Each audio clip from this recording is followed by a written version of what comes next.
नमस्कार। आज हम जल शक्ति मंत्रालय भारत सरकार की मुहिम का एक ऐसे हिस्से की बात करेंगे जो भारत सरकार ने जो मुहिम जल शक्ति फॉर जनशक्ति का अभियान चलाया है, इसी मुहिम का एक भाग हम आपको दिखाएंगे। नागौर जिले के मूंडो पंचायत समिति क्षेत्र के ग्राम गाजू में ये एक जो किसान परिवार ने इस मुहिम में अपना हिस्सेदारी दी है, उस किसान परिवार की हम बात करेंगे। आज के दौर में ये देखा गया है कि खेती किसानी करना बहुत ही चुनौतीपूर्ण हो गया है। इसी दौर में जब चुनौतीपूर्ण खेती करने में बहुत कठिनाइयों का जो सामना करना पड़ रहा है, उसी दौर में एक किसान ने अपने जो हार्ड मेहनत से इस चुनौतीपूर्ण को एक सरल और समाधान खेती बनाने की कोशिश की है।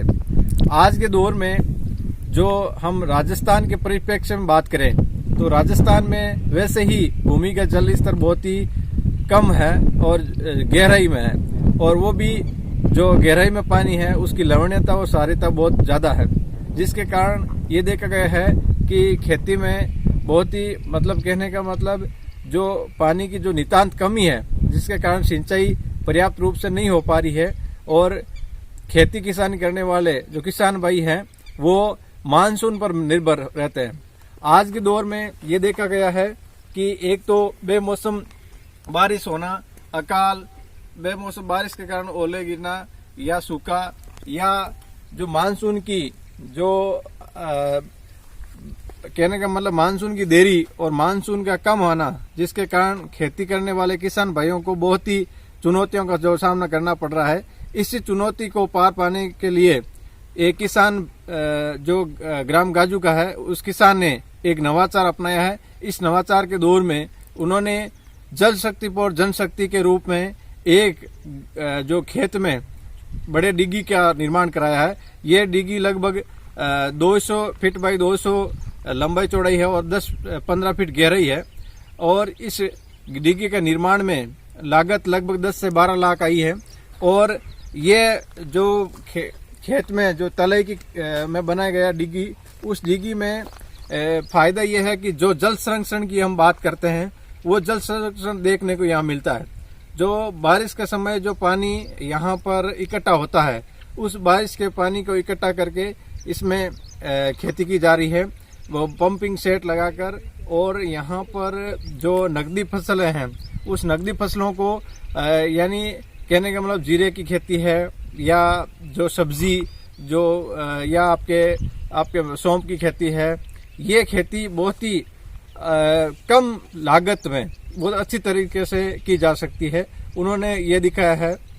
ये किसान भाई जो जुझारू, मेहनती और यहाँ पर जो पानी का जो जल स्तर का जो कमी है, उस जल स्तर को समझते हुए और इन्होंने अपने खेत की तलई में एक लगभग आपके 10-12 लाख रुपए की लागत से एक ऐसा निर्माण करवा दिया डिग्गी का, जो भविष्य में उन्होंने इस चुनौती को पार पाने के लिए अपना काम बेहतर तरीके से किया है।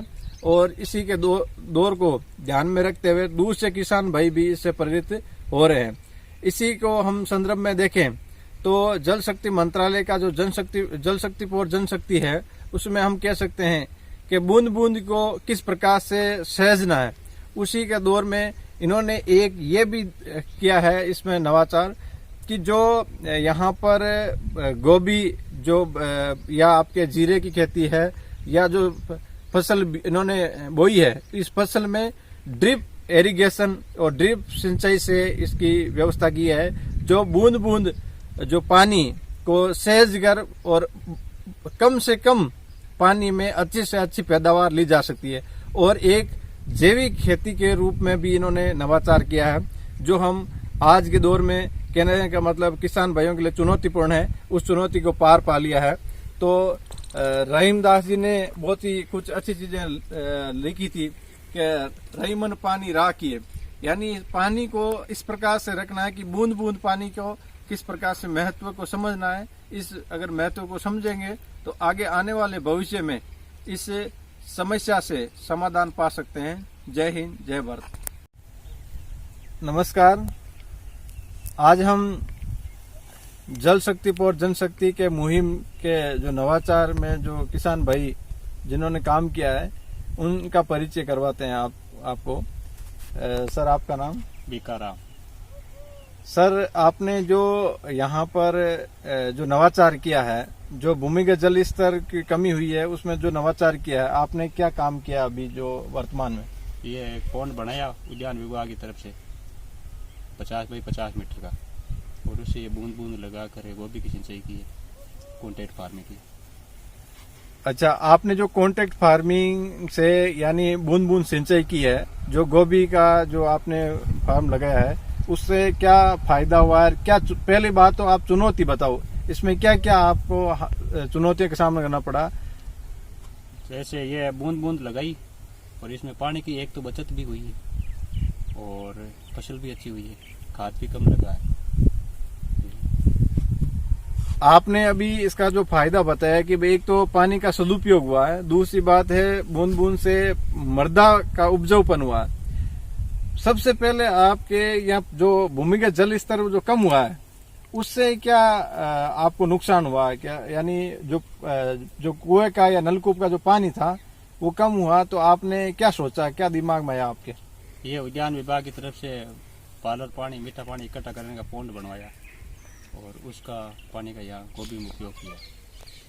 अच्छा, यानी सबसे पहले आपके दिमाग में आया कि भाई पानी जो कमी आ रही है, भूमिगत जल स्तर जो कम हो रहा है, उसके लिए उन्होंने एक फायदा यानी उद्यान विभाग के सहयोग से आपने फार्म पॉन्ड बनाया और इससे आपने नकदी फसलों के रूप में आपने काम करना स्टार्ट किया। इसके साथ में आपने गोभी के फार्म के अलावा आपने क्या क्या बोया है अपने खेत में?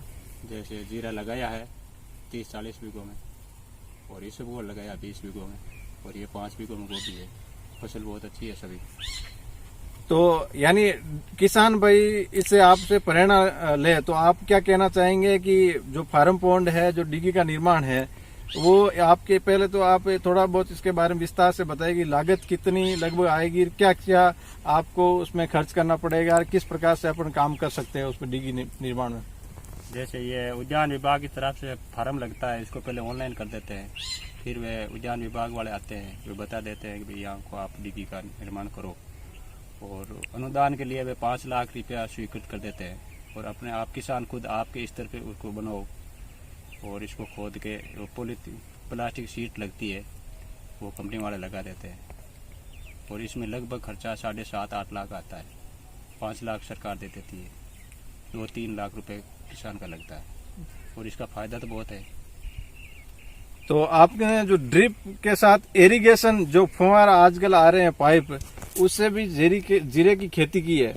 जो इरिगेशन प्रणाली आपने अपनाई है, वो इरिगेशन प्रणाली से जो कहने का मतलब धुआं टाइप जो फवारा आता है उसका फायदा भी है किसान भाइयों को, भी आप अवगत करवाएं। ये खोड बना के पानी पिलाते हैं, उससे तो पानी कम लगता है और जीरे की पैदा भी ठीक होती है। ये रेन पाइप बोलते हैं उसको। अच्छा, इसकी सिंचाई रेन पाइप की ठीक है, वो भी सिंचाई अच्छी है। रेन पाइप इन्होंने 2 नवाचार किए, एक तो ड्रिप सिस्टम अपनाए इन्होंने जो गोभी के जो आप फार्म हाउस में देख रहे हैं, दूसरा जीरे की खेती में रेन पाइप से इन्होंने सिंचाई की है, जिससे क्या है कि एक तो जो सीधा पानी चलाते हैं उससे मृदा में उपजाऊपन की कमी आ जाती है, और जो रेन पाइप से उसमें मृदा उपजाऊपन भी बना रहता है और पैदावार भी अच्छी होती है, यानी जो बीज है वो पूरा वो आसानी से उग जाता है। तो ये भाइयों को बताओ, किसान भाइयों को, कि जीरे की खेती में आपने कितने पानी लगाया उसमें, और कितना बीघे में लगभग कितना इसका जो फायदा हो सकता है, कितना मतलब जो खेती है वो अगर नलकूप से और डिगी से है, दोनों में अंतर कितना है वो थोड़ा बताइए। नलकूप से तो पानी लगता है 50% ज्यादा, और फुहारा सिंचाई से 50% पानी की बचत हो जाती है रेन पाइप से, और बूंद बूंद लगाते हैं उसमें 20% ही पानी लगता है। फसल वो की वही इतनी होनी है, जितनी आप खोद से करते हो उनसे रेन पाइप से फसल भी अच्छी होती है, बूंद बूंद से भी बत्ती होती है, पानी भी कम लगता है, खाद भी कम लगता है, और पैदा भी बहुत अच्छी होती है। एक आखिरी सवाल, आपके जल जल शक्ति मंत्रालय ने एक मुहिम छेड़ी है, जल शक्ति फॉर जनशक्ति। तो जल शक्ति फॉर जनशक्ति में आप एक अग्रणी भूमिका में जो काम कर रहे हैं, किसान भाइयों को क्या कहेंगे कि आगे आने वाले भविष्य में उनके लिए जो चुनौतियों का सामना करना पड़ेगा, एक तो भूमि का जल स्तर कम हुआ है और एक जो है वो पानी की जो नितांत कमी है उसको दूर करने के लिए जल शक्ति मंत्रालय और जनशक्ति में आप क्या कहना चाहेंगे इस बारे में?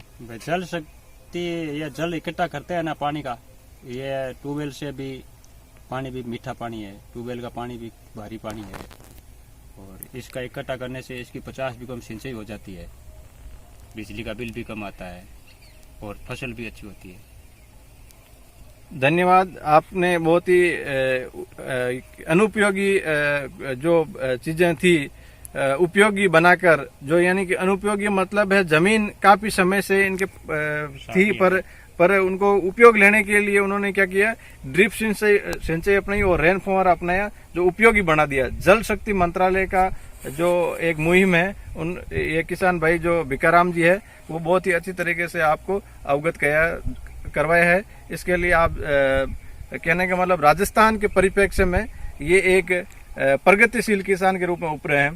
तो दूसरे किसान भाइयों को आप 2 शब्द कहेंगे प्रेरणा के शब्द के रूप में? तो ये किसान भाई तो यही है, ये उद्यान विभाग से पौंड बनाए और उस पौंड का पानी का उपयोग करे, मीठा पानी है और फसल भी अच्छी होती है, खर्चा भी कम आता है, खाद भी कम लगती है, बीज भी कम लगता है। यही है, उद्यान विभाग से या कृषि विभाग से छोटी डिग्गी बनाओ या बड़ी बनाओ, उसमें 5 लाख स्वीकृत करते हैं, इसमें 90,000 होते हैं। ये धन्यवाद। राम राम साहब। आपका थोड़ा परिचय बता देंगे, पूरा नाम और गांव और जो डिटेल आप बता देंगे, आपके मोबाइल नंबर बता देंगे, जो आप कहने का मतलब इनसे जानकारी भी आप साझा कर सकते हैं। जल शक्ति फॉर जनशक्ति में एक मुहिम में जो हिस्सेदार दिए इन्होंने। मेरा नाम भिकाराम फड़ौदा, गांव गाजू का रहने वाला हूं और जिला नागौर है, राजस्थान का हूं मैं और मेरा नंबर है 63 77 99 47 64। धन्यवाद। जय हिंद।